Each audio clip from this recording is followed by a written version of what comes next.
درود من به تک تک شما هموطنان عزیز در سراسر جهان. به نام خداوند رنگین کمان، زن، زندگی، آزادی، مرد، میهن آبادی. درود من به شما زنان و مردان دلیر و شجاع ایران زمین. خوشحالم که در خدمت شما هستم و خوشحالم که در کنار یک رفیق، یک دوست، یک همکار، شخصیتی که هر بار که میبینمش عضوی از خانواده‌مو میبینم، خاطر اینکه سالها باهاش دوست بودم، خاطره پیدا کردیم. یکی از دوستان با وفای پدر من بود، بدون که من بدونم میرفت سر به پدر مادر من میزد و پدر مادر منم شدیداً ایشون رو دوست داشتن. در نتیجه همچین شخصیتی وقتی میاد تو زندگی شما نمیتونه یه فرد عادی باشه، میشه member of the family و همین هم هستش. و خارج از اون یک فرد محبوب جامعه ایرانی و آمریکاییه.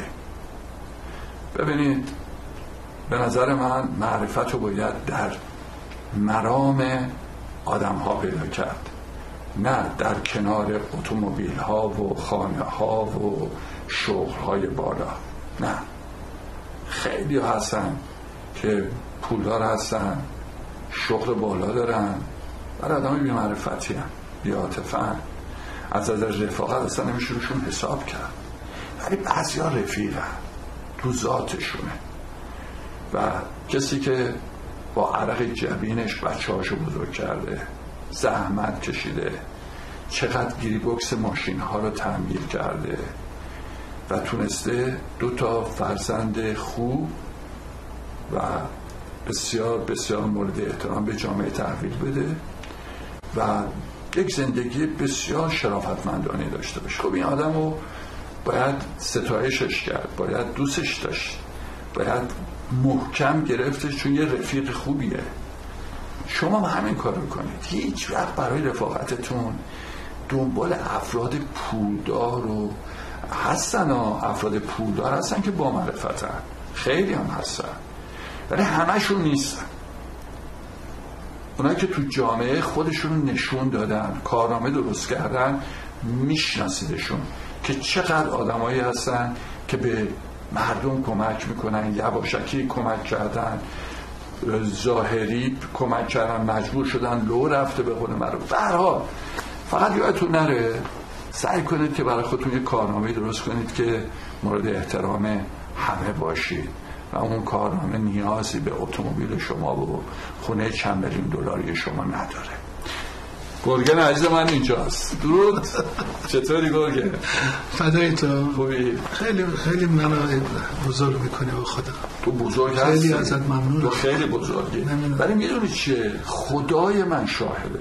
خدای من شاهده. به خدای یکتا قسم، وقتی که نمیبینم دلم برات تنگ میشه. گفتم به الان چی گفتم به؟ آره قبل از گفتم وقتی تو رو میبینم آدم فامیلشو داره میبینه. ما اینجا فامیل که نداریم که اونطوری، برای خودمون فامیل انتخاب کردیم. درست میگم؟ ممنونم. منم همچنین به خدا. منم هر موقع میبینم یه امیدی بهم دست میده. میدونم کسی رو دارم که قوی‌تر از همه است. به همینی که مورد تاییدت قرار گرفتم، منو به عنوان یه دوست صمیمی قبولم کردی. از این بابت خوشحالم. مرسی نادر جان. خیلی ممنون از شما. خیلی ازت ممنونم. نمیدونم چه شکلی تشکر. قربونت. خیلی سپاسگزار از شما. ممنون از شما و گرگه زرگریان، خواننده مایه گذاشت بازم بیاد بالاتر، مایه بیشتر بیاد بالا، خوب میشه، درست میشه. من همه چی هستم، فقط خواننده نیستم، راننده. اتفاقا خواننده هم هستی، خیلی هم جالبه، خیلی من دوست دارم. فقط یه وقت درسته. خب خدمت شما عرض کنم امروز خیلی آرشیو قوی داریم. اولا گرگن به نظر من یه خبرنگاره، اینو جدی میگم ها.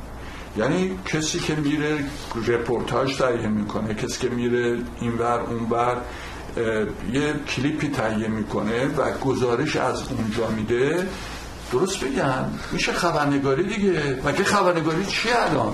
اینی که بذارین یه چیز رو خدمت رو عرض کنم. دیروز مراسم گرامی داشت عزیز دل من هوشمند حبیبی بود، روح شاد. خب ما رفتیم اونجا صحبت کردیم.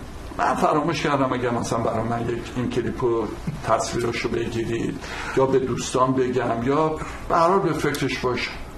امروز هم با گرگن قرار داشتم که بیاد. رفتیم گفتم راستی تو صحبت منو گرفتی، من اذیت کرد چون جنسش قراره دیگه. گفت نه فکر نمی کنم، نه من از وسطاش ویدیو گرفتم، خدا شاهده منو گذاشت سر کار. گفتم یعنی بی‌معرفت. من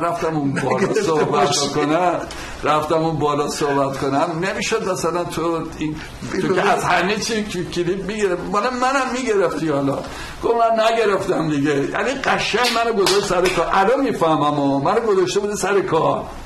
بعد از این مدتی بود نمیتونم بذار نگاه بکنم ببینم دارم یا ندارم. گفتم منم دلخور دیگه. گفتم از همه این ویدیو گرفته غیر از من. گفت فکر نمی کنم. چرا ازم گرفتم. اینم رفاقت. من همه جا به درد کارت میخورم بخورم. همیشه رفیق من بودی. حالا با گرگن عزیز در مراسم گرامی داشته زنده یاد هوشمند عقیلی بودیم.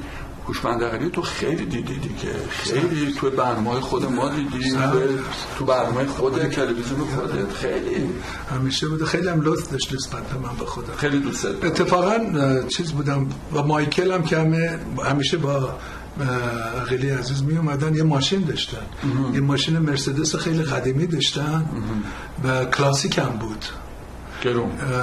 آره ماشین گرونی بود.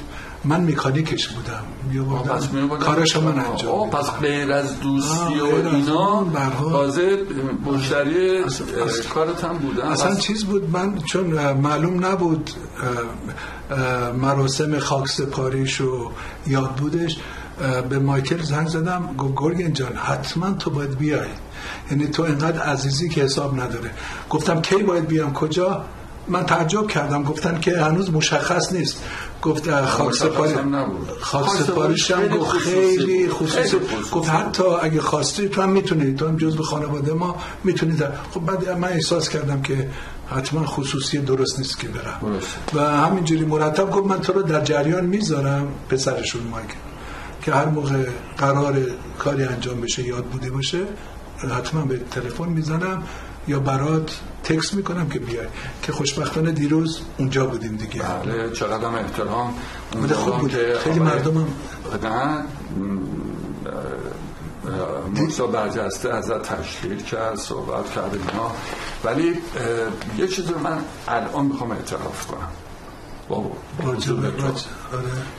من مراسم خاکسپاری آقای عقیلی رو نرفتم.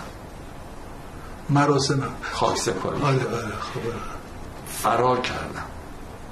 عمدن فرار کردم. یعنی خیلی ناراحت شدم. چی بود تو ذهنت؟ برای اینکه هوشمند عقیلی برای من عمو بود.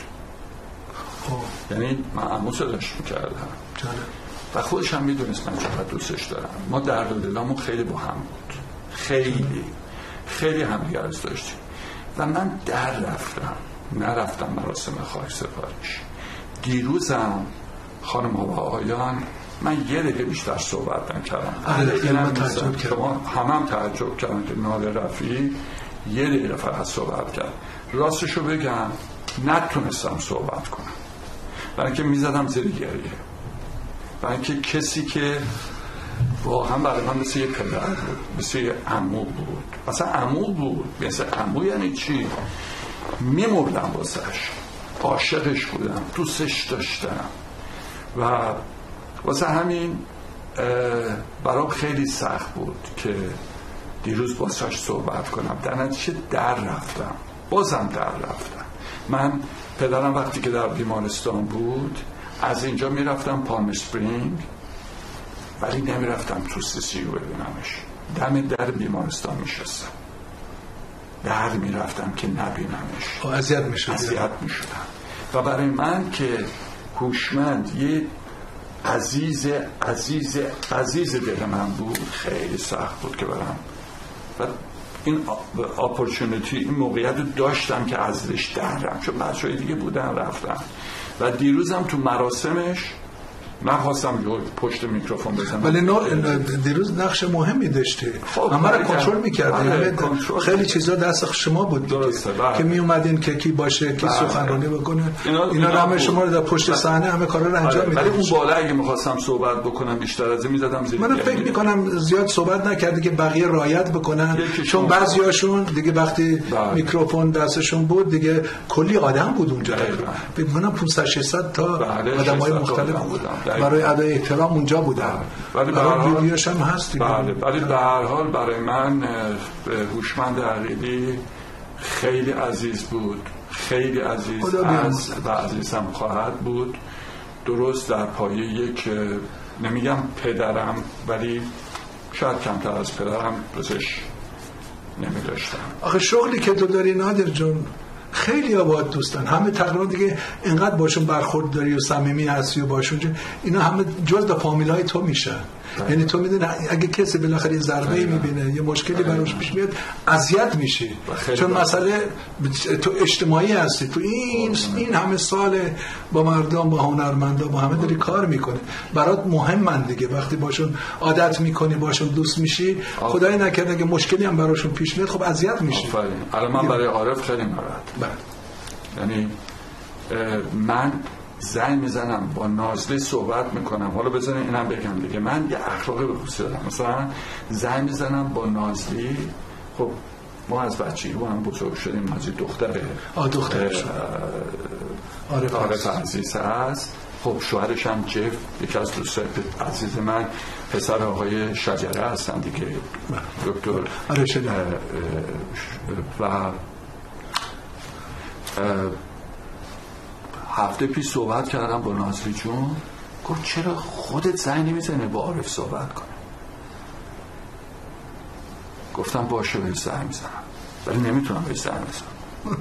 یعنی اینه کسی که باعث شد از بچگی چیزی در من گذاشت که من هیچ وقت مشروب نخورم، هیچ وقت دنبال دراگ نرم. من به جای تو خوردم دیگه. آره نوش جونه ولی من بچه که من سگیشو خوردم. آره من 10 سالم که بود، خیلی کوتاه بگم که عارفو دعوت کرده بودن به دربار، یکی از همین شاهزاده ها در یه مهمانی بوده، بهش چند دفعه تعارف میکنه که بیا کوک بکش، رد میکنه، بعد میزنه زیر دست اون آقای شاهزاده، خلاصه اونم ناراحت میشه و میگه میبرم فلان میکنم. داستانی داره که پدر من و آقای جمشید شیبانی رفتن دربار پیش آقای اعلم و این مسئله رو حلش کردن، گفتن که به روزنامه ها برسه خیلی بد میشه و یه همچین چیزی بود. یعنی اون انقدر رو من تاثیر گذاشت که از بچگی من دوست داشته باشم که دنبال سیگار و مشروب و دراگ نرم.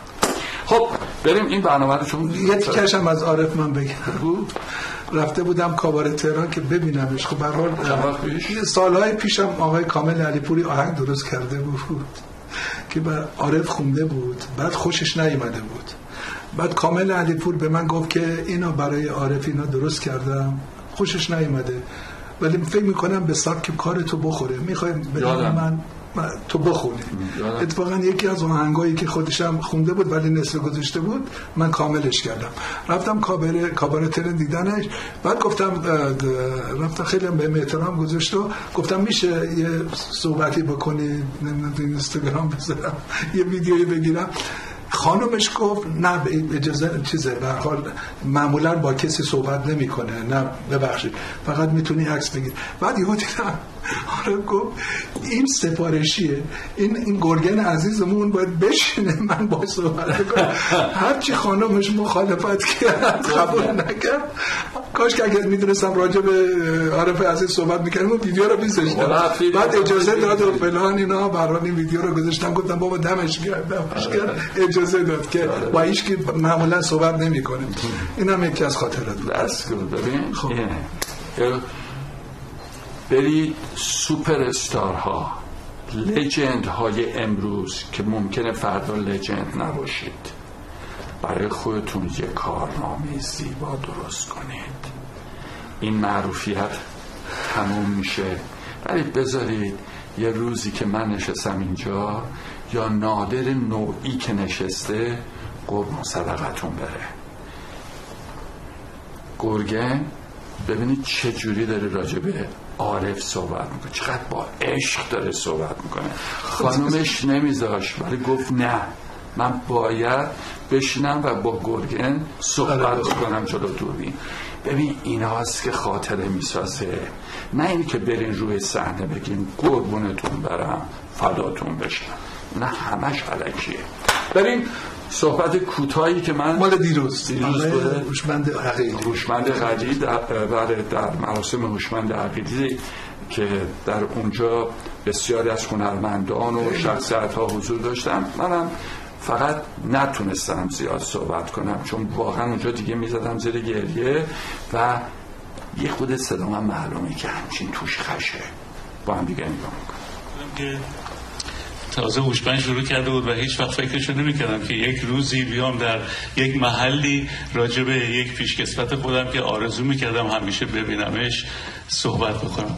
ولی هوشمند همیشه خیلی لفظ کلام داشت، خیلی شاد صحبت میکرد و حتما اگر که امروز اینجا در مجلس دیگه ای بود راجع به این ویدیو و پروژکتور یه چیزای جالبی برای همه ما عنوان میکرد.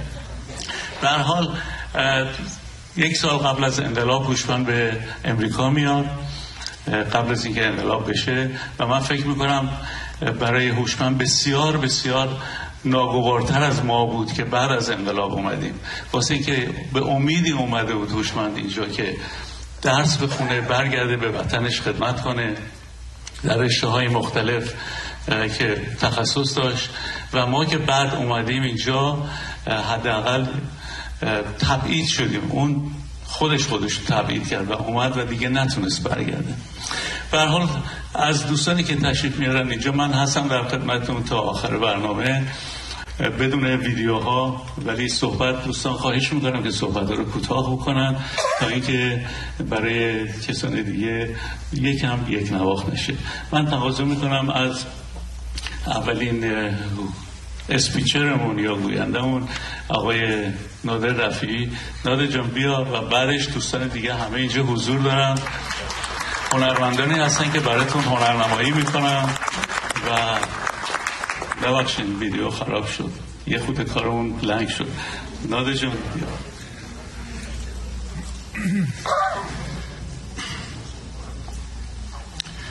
تا دست به اتفاق برهم نزنیم، پاییز نشاط بر سر غم نزنیم. خیزیم و دمی زنیم تا صبح سحر، که این صبح بسی دمد که ما دم نزنیم.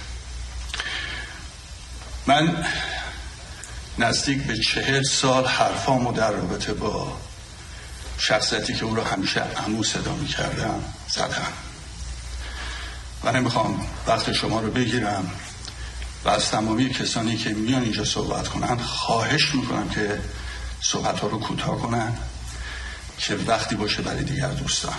فقط یک پیام دارم و اون اینه که در طول تمامی دورانی که از 4 سالگی در رشته سینما و بعدش هم تلویزیون فعالیت داشتم، باید بهتون بگم هوشمند عقیلی به مفهوم مطلق محبوب ترین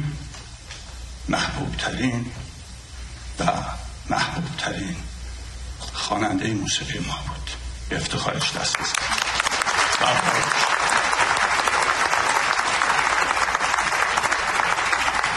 نادر جان مرسی که رعایت کردی زمان، خیلی ممنون. بله چه میشون ماشاءالله نادرم که به صحبت بیفته، خوش صحبت هستش. خب اینم دست درد بله خیلی جالب بود. خیلی خب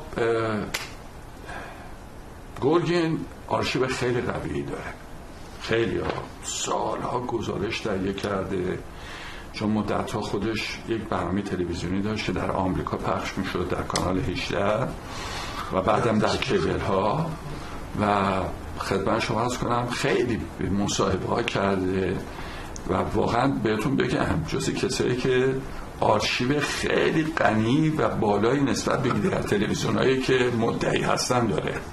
میگید نه؟ خب حالا اول میریم اوپنینگ برنامه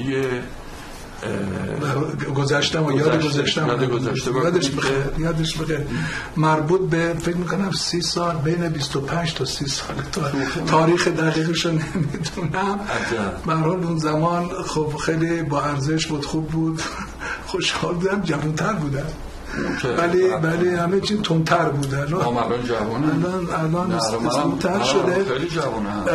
من تقریبا با بیشتر هنرمندا افتخار میدادم، توی برنامه می اومدن و باشون اینترویو میکردم.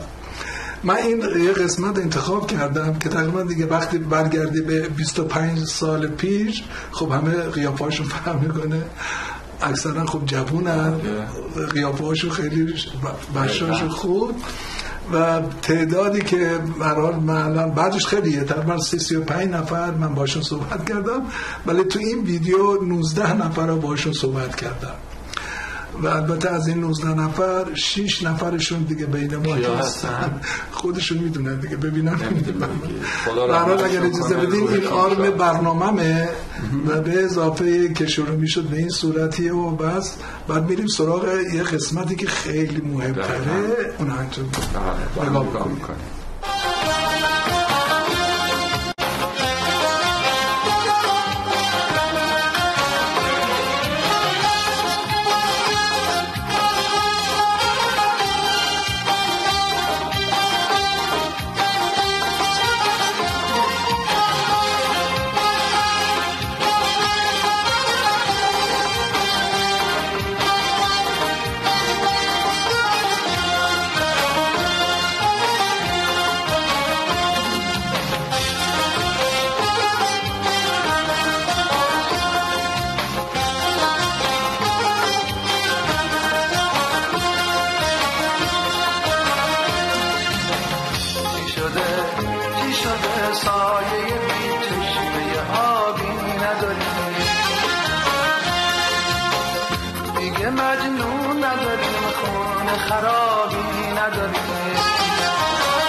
باد پاییز شکست آور فراش باشیم.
اینجا تا در میخونه میخنده و میرقصه و میخونه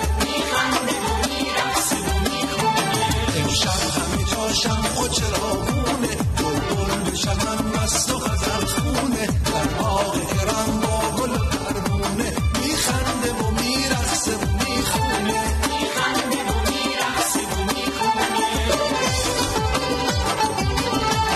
در میانه دو صنم ایستادم چه کنم در میانه دو صنم. بله خب بسیار عالی. رقاص داریم اینم از اون کارهای گرگن بود دیگه.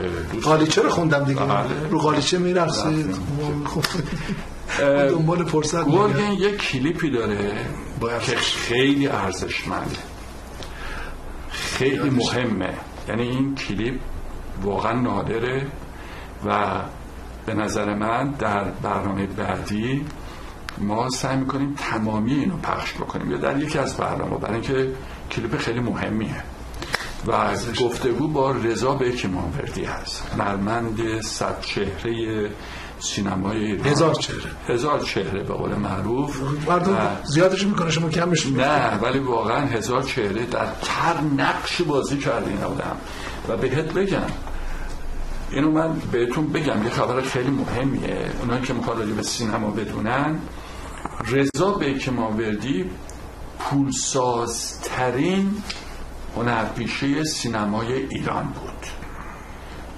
رضا بیکمانوردی در سال 12 تا فیلم بازی میکرد و فیلم های او در شهرستان ها پرفروشترین بود. در تهران نه ها، در تهران به خاطر اینکه یک مقدار در حال از نظر کالچر با شهرهای دیگه ایران فرق داشتن، مردمش یک مقدار فیلم های مد بالاتری رو انتخاب میکردن و هنرپیشه مثل بهروز وثوقی اینها یه مقدار فیلماشون پرفروشتر بود. ولی در شهرستان ها رضا بیکمانوردی حرف اول میزد.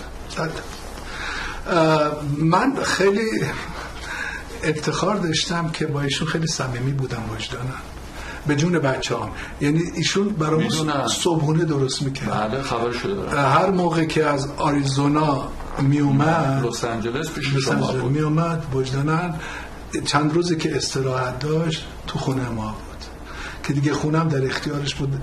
میگفت مقصود دیگه قاطی شده بود دیگه، اصلا جز که من باورم نمیشه به خدا.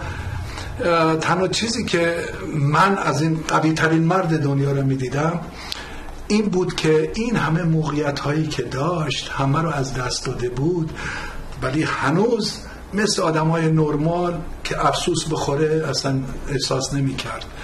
خوب یادمه میگو گرگن جان من خونم 2 سال طول کشید برای آینه کاریش فقط، و بعد شرایطی که به هر حال اینجا داشت تو جاده ها که 2 بار گفتم رضا جان میخوای منم با تو بیام که تنها نباشی، گفت نه من دیگه احساس تنهایی نمی کنم، مثل پرندم مثلا فکر نمی کنم که چی بودم و چی بودم. اینم یه زندگی دیگه است. من عمر دوباره پیدا کردم، من یه بار به یه شکل دیگه زندگی کردم، فهمیدم چه مزه‌ای داره چی بوده و الانم یه عمر دوباره ای دارم و اصلا تو نگران من نباش، من خوبم.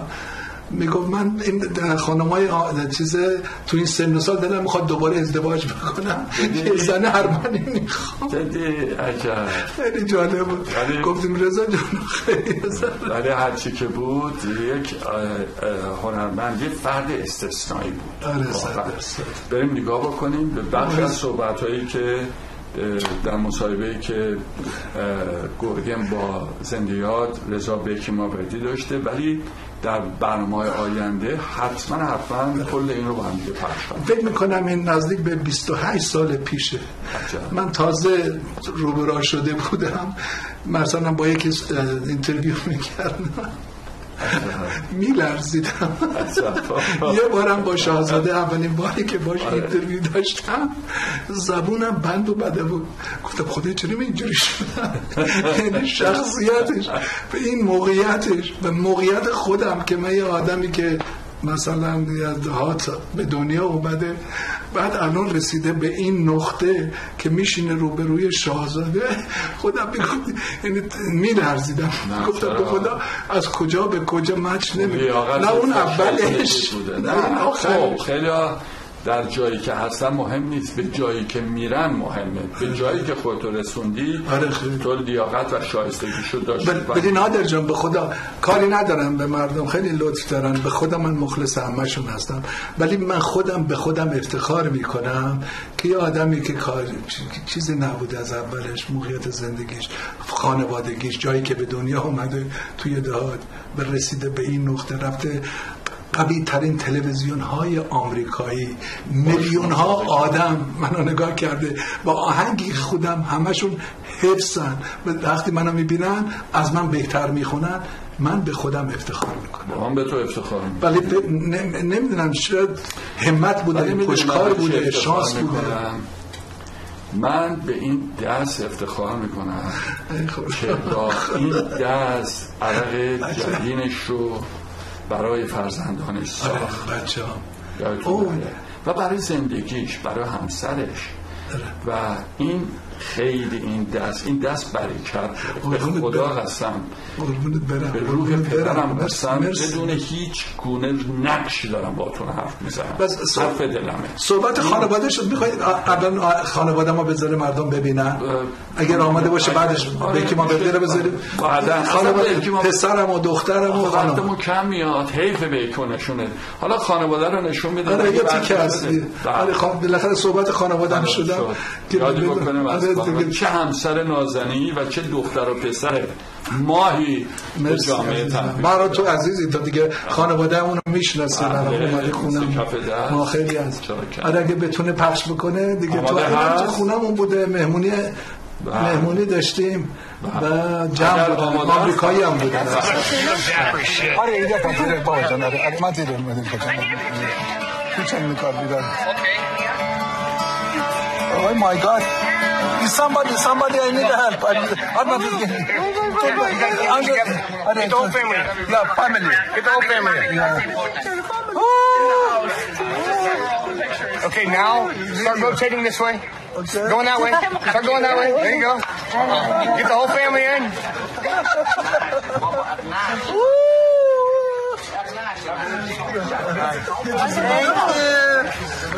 Thank you very much. Shift it. No, don't give me. Why? She's trying to love you. No. You know what? Here, I got it. You love. You love him. No, we're cool. Makes it, there's no such thing. He can still shift it. Oh, no. You know what I mean? Get shifting. Now.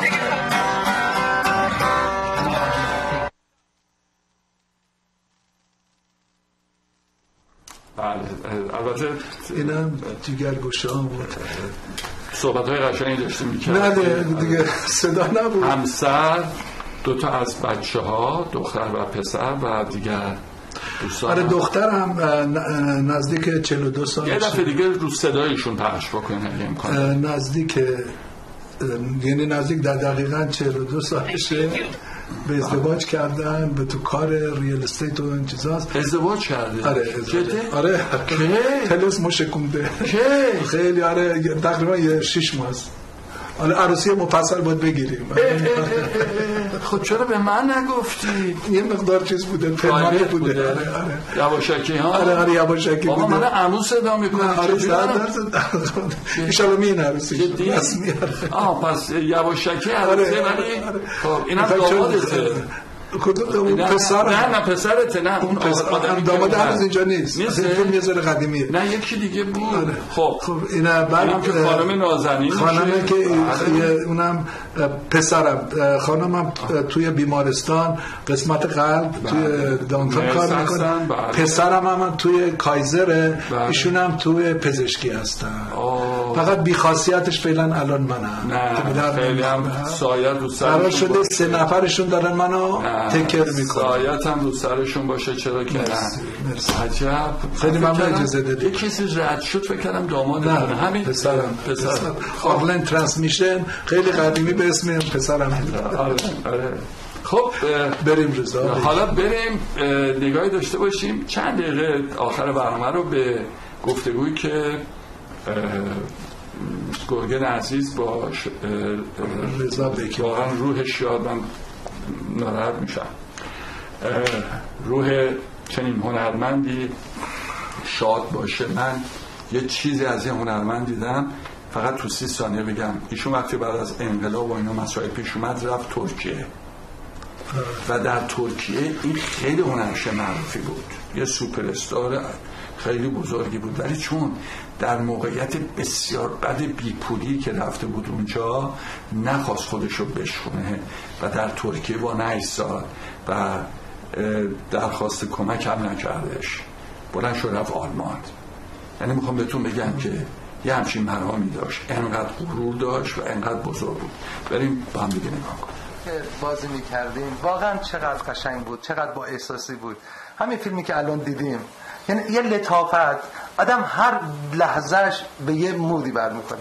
میدونم که الان خیلی سخته تو کسی بخواد دنیای سینما وارد بشه، مثلا تو امریکا، ولی اون دوره‌ای که شما در سینما بودین نمیدونم اون زمان چه حالی بود، چقدر مشکلات داشت. اگه ممکنه راجع به اون گذشته یه مقدار صحبت کنیم.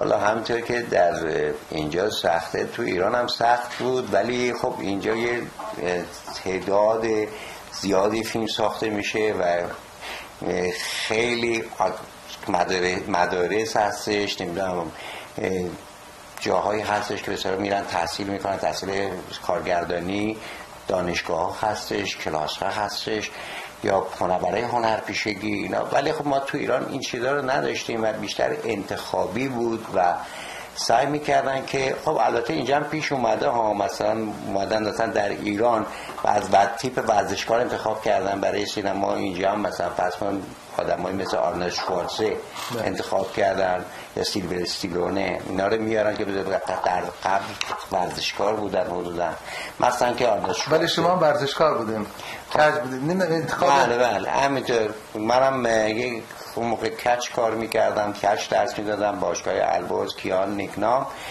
و بیشتر انتخاب این بود که من به خاطر نوع ورزشی که داشتم اومدم و در سینما یک مقدار اکشن بود، یعنی اکشن لازم بود.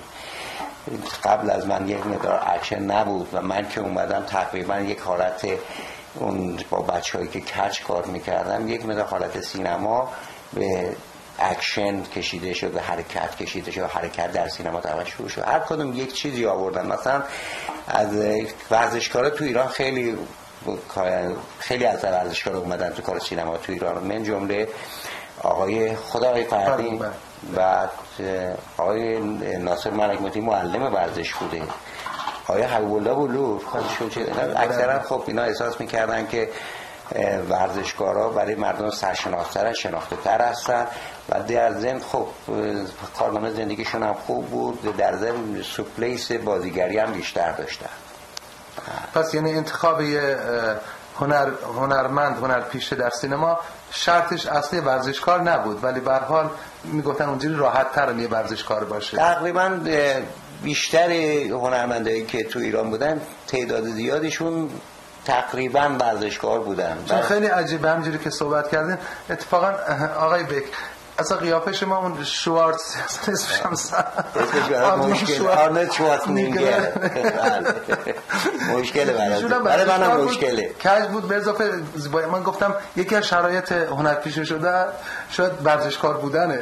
نه یکی از شرایطش نیست، ولی خب اگر آدم باشه از سلامت وجود و اندام خوب بهره مند باشه خب بهتره، برای اینکه خود اون یه نمایشی برای دیگران که ورزش رو تشویق بکنن. چون جوانان اگه دنبال ورزش بدن بهتره که دنبال خیلی چیزای دیگه برن که نابود بشن. بنابراین به عقیده من عاقلانه تر ما این گفتگو رو به طور کامل در یه برنامه جدا با خود گرگین عزیز پخش خواهیم کرد که صحبت‌های نازنین رضا بیکی‌ماوردی رو بشنویم. میدونید که رضا بیکی‌ماوردی با 3 نفر مصاحبه کرد، یکی با من بود، یکی با گرگن عزیز و یکی هم آقای سهراب میبودی هم صحبت آقای میبودی هم صحبت کردم. بله اون تلویزیون سیاه‌ای نبودن در تلویزیون ملی من بردم. سهراب اخوان هم یه داکومنتری خیلی قشنگی درست کردن. در نتیجه فقط با همین 3-4 نفر مصاحبه کرد، با هیچ کسی دیگه مصاحبه نکرد خودش و نمیخواست بکنه. خب وقت ما تموم شد. خیلی بد شد. ممنون و سپاسگزار از شما بینندگان عزیز که به برنامه ما گوش فرا دادید. ممنون از همکارانم در اتاق فرما، رضا صبوری سرپرست اتاق فرما، کارگردان برنامه‌مون آقای مهدی فرزهی، بله، و همچنین دیگر دوستانی که در پشت دوربین هستن، در بخش پست پروداکشن آندرو عزیز، در بخش روابط عمومی خانم ریما و دیگر دوستانی که در این برنامه با اجرا و مجریگریشون به این تلویزیون رنگ و حال خاصی میبخشن. برقرار باشید. قربون شما.